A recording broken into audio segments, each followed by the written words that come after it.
Hey everybody, this is Peter with Tabletop Gaming Guild, and today we're going to take a look at a new product that was recently sent to us from Longtail Games.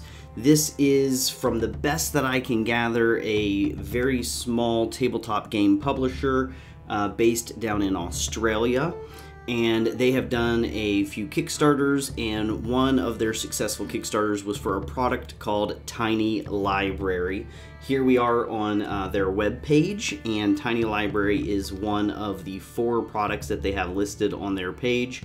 I thought I would just take us here real quick to go ahead and read through what it is they say about Tiny Library on their website. It says that Tiny Library is a deck of 50 single card RPGs from dozens of different creators. Each card is a unique design representing a distinct vision.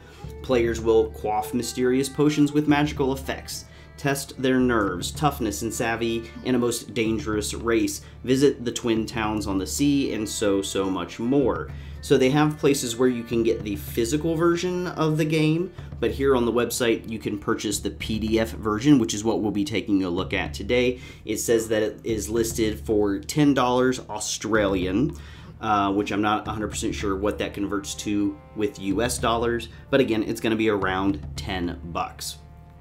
So they sent us a copy of it in PDF, and what I'm going to do is I'm going to pull up the PDF that they sent us, and I'm actually going to be showcasing just 4 of these micro RPG cards, the ones that, going through all 50 of them, the 4 that stood out to me the most as something that I would either play and have a good time with, or utilize in one of my other role-playing games, or just in role-playing games in general. I will say that of the 50, this is a mixed bag. Some of these are really cool, and then some of them I'm just not quite sure that I would personally ever have any desire to use them. Some of them, again, trying to fit the information on just 2 sides of like a business sized card. It's a trying to put that much information onto that, or figuring out how to limit yourself to just that size, I think was probably difficult for some of the individuals writing these. And then also, I have noticed, this is nitpicky, but at the same time I'm getting a PDF, and there is varying degrees of blurriness to clearness depending on the card I'm looking at. I'm not quite sure what went into creating the PDF, whether they're just pictures of actual cards or scans of cards, and since they're coming from different authors, whether they were sent digitally to the person who compiled all these, not sure. But some of them, like this one right here, perfectly clear, very legible, not hard to read at all. But there are some in the set that get very blurry, and just wanted to put that out there for those of you who are thinking, if you walk away from this video thinking you might want to purchase it, just know that some of these definitely get a little bit harder to read. I didn't find anything that was completely illegible, but at the same time, the pixelation, the blurriness that comes with some of them was a little bit of a downer for me.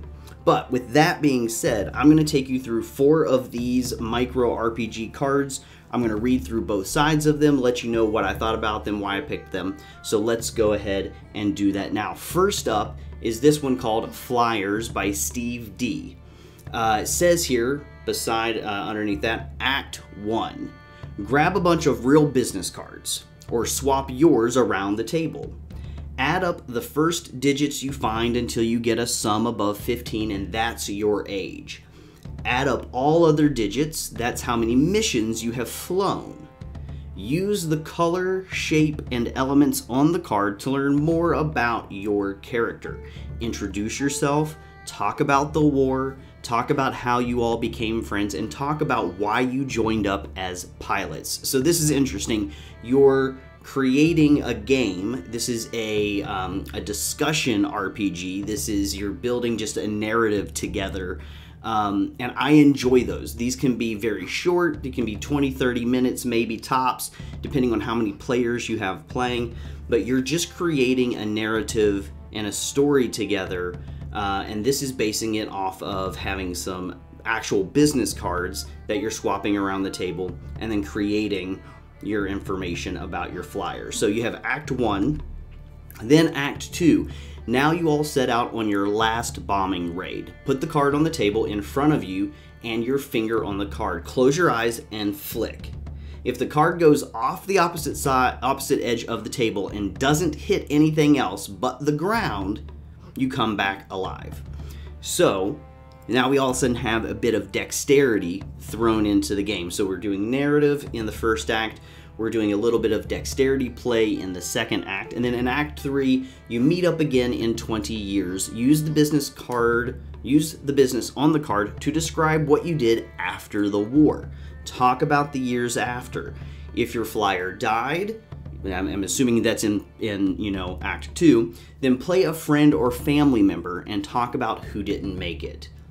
If the card has no digits, convert the letters to numbers. And that's it. That's the whole game. So you get 3 acts.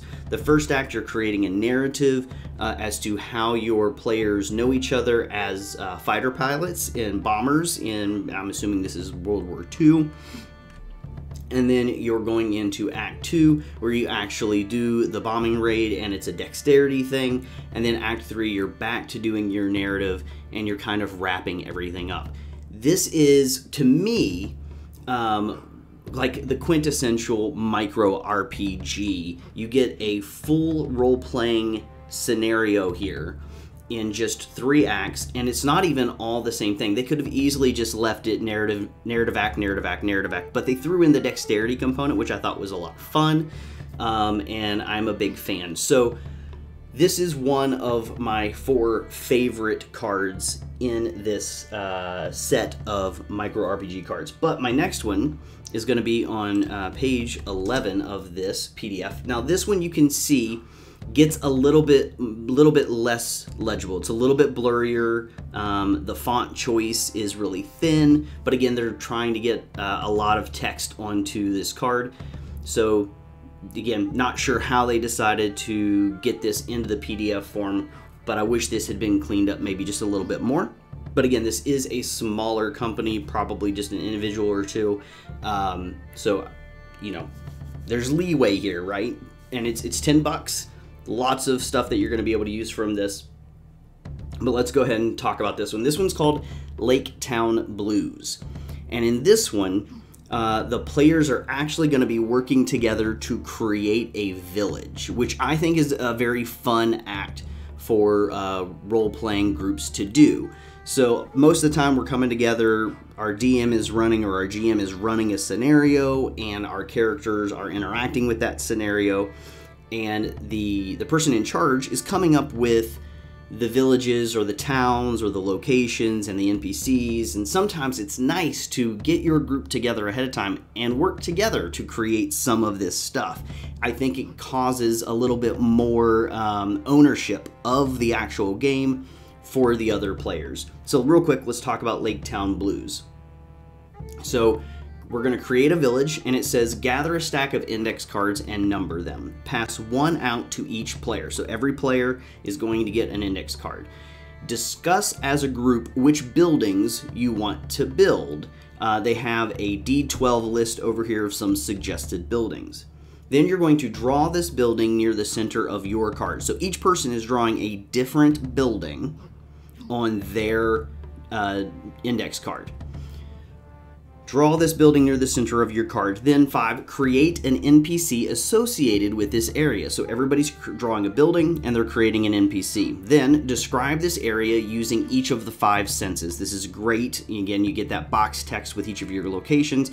Everybody is creating a little bit of kind of a box text here by using the 5 senses. And draw streets, paths, canals, houses, and other buildings around the central building. Then draw a canal on all 4 sides of the card. Everyone then rolls 1d4, draw at least 1 dock over the canal on the rolled number of sides. So if you rolled a 3, then you're drawing canals and docks over them on 3 sides of the 4 canals. And then 2, 1, 4, however many. Arrange the cards in the center of the table so that docks line up. Where 2 docks meet, they become a bridge. Repeat until your village is as large as you need. So you can keep doing this in rounds, building out a map. You can tape these index cards together. You could eventually make it a bigger drawing if that's what you would like to do. But again, the idea here is everyone's working together to build this town. Now, creating the setting, this side of the card is specifically for the GM, the person who is running the game. They're going to take this map, and it says the GM will send the players away while they create the setting. Select an item from the list or roll 1d8. Roll the nearest die size rounding up for how many cards are on the table, and on and on. You got a d8 here for some story hooks. So you create together as a group a village on one side of this card, and then on the other, the GM is going to take that map and create a story hook and get the setting rolling. So really cool idea. I like this. I like that we're getting the group to work together, giving the GM some ideas about what's going on. And now, because the players have created some of the NPCs, they know what's populating the town a little bit. And I think that's good too, because some people would say, you know, all of a sudden you're getting outside the game, you're metagaming. But for me, I think that's actually really good for the players, because it gives them a little bit of insight and they can start moving towards those NPCs. Maybe they want to interact with them. So I think that's a cool idea. Now, the next one gets a little bit closer in. You know, it's a little more microscope-like. And we're going to make, it says here, we're using an acrostic. So acrostic, a tiny character creation game by Megan Cross. To play acrostic, all you need is the desire to create a character, and you need their name. If you don't know their name yet, you can play using your name. If your character's name has multiples of the same letter, you can choose to either substitute another prompt for the duplicate letter or simply answer one fewer prompt. Using the prompt list, answer the prompt associated with each letter of your character's name to create their backstory. So you are using the character's name, whatever name you have decided upon, to create their backstory. And the other side of the card is just an alphabetical list. It's using every letter of the alphabet, and with each letter, you have a question. So you're going to answer those questions using their name, and I think this is a really fun idea. Knowing this idea, you could even expand on this if you would like to eventually by adding in your own set of questions using the acrostic method. But this is just a really fun, pretty cool idea for creating this character. Now, I do again have to say, this side of the card, very nice and clean. This side of the card, more text, a little bit more blurry. So to each their own. It might not bother everybody, but for some people it could bother them.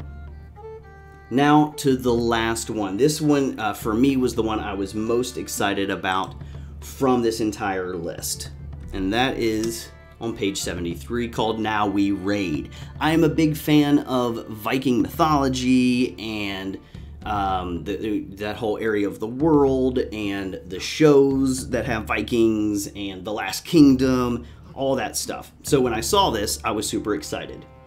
Now we raid. You are the residents of, and I'm not even going to try to say it, a small village on the coast of Denmark. You have had your eyes set on England's shores, and as the summer sun rises, the time to strike has come. It's time to go Viking. You are one of the many that will set sail on the next raid.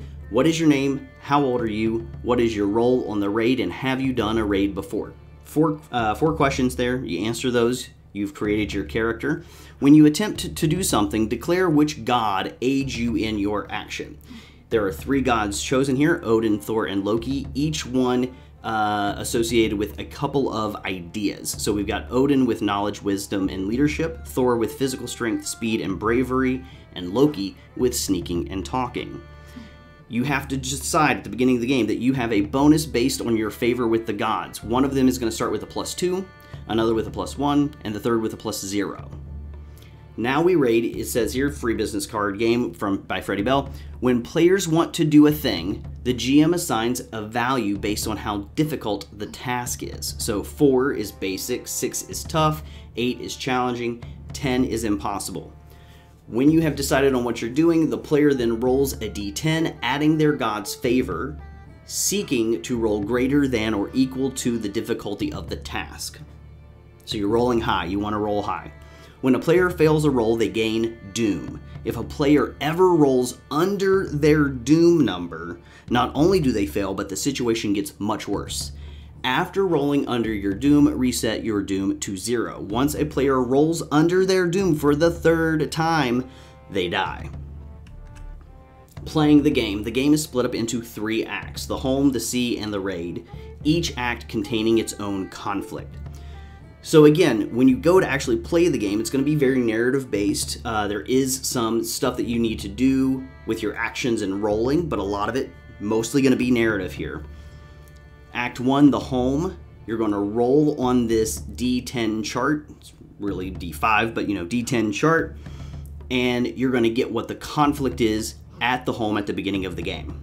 Then you're going to roll for the sea adventure from home to England, and you're going to have that conflict, and you're going to have to resolve that.